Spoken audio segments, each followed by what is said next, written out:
talking with Corey, she won it last year, so obviously gotta like her chances. But you know, her also saying that hey, they feel San Francisco home away from home, weather-wise, course-wise, and that has to be a comfort for the team. It is. It's when I saw that on the rotation 3 years ago, I've been thinking the same thing. You know, for the last few years, that this is going to be a meet that we should do really well at, because we go to that meet every single year when they have the Gator invite. So we know the course, we know it well. A lot of people run it multiple times, so that's an advantage we'll have over the Southern California teams. And you know, with this, it's kind of a home away from home. That's exactly what it is. So same hotel that we stayed at last year for track and field conference championships. We'll eat the same food and just kind of keep things consistent routine. That's all you can do to kind of help the anxiety. It's just stick to your routine, visualize, and just keep doing the things we've been doing all season long. All the small things that kind of keep their minds off the race, and then just execute when it's time to execute. So.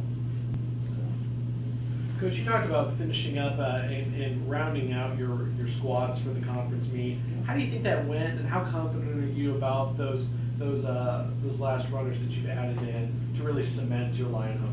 I feel real good with it. I wish I could take more, you know, because we have 2 or 3 athletes on the men's side that definitely belong on the top 10 squad, but just maybe had a tough race when we had the race off at Gator 2 weeks ago. But I feel real good. I mean, obviously, you look back at the results and objectively, you know who your top 3 to 5 athletes are.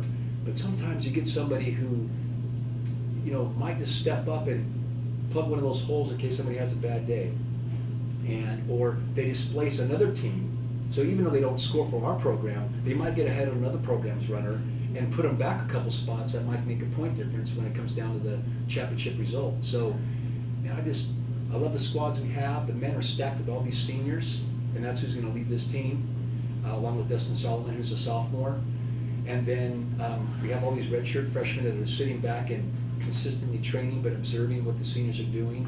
On the women's side, we have a mixed bag. You know, we have Imogene as our senior, Megan Alfie as our senior, but we have a mixed bag of undergraduate or what's the right terminology? What's that? Underclassmen, I'm sorry. My freshmen and sophomores that are just, you know, running well but performing at a high level.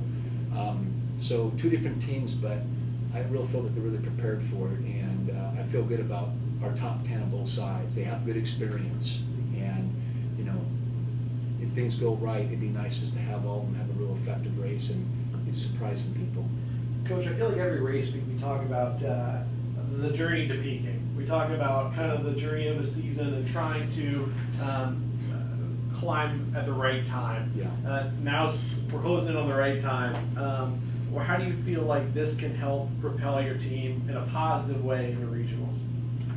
Well, obviously, if we place well, it's going to give them really good confidence, and that's what we're trying to do here. Is we need to give them a lot more confidence for all that work that they put in. So when we talk about the timing of a peaking, that's $1 million question. Is like, how do you get them to perform all of them right on the same day?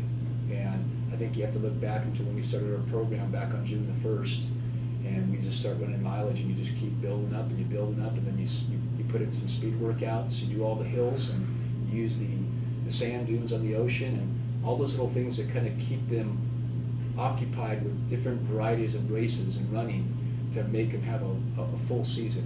And I guess it really comes down to the definition of a successful season is going to be within themselves and what goals they set themselves up for early in the season and how the outcome is. So from my standpoint, and using some science-based training that we've done, things are looking good relative to the times that they've been doing in the last workouts. But there's always that 1/10, the mind factor, and how they're going to do mentally, and they're strong. And if somebody has a tough day, then we have plenty of people to pick them up. I mean, they're actually a team. I mean, a really good team, and that's just not blowing smoke. You know, that they're really a good squad, and they're just. I'm sure every coach will say that, but these 44 athletes that we have on this cross-country team are a true team, and they do a lot of things together, and they put a lot of hard work in, so they deserve a good race.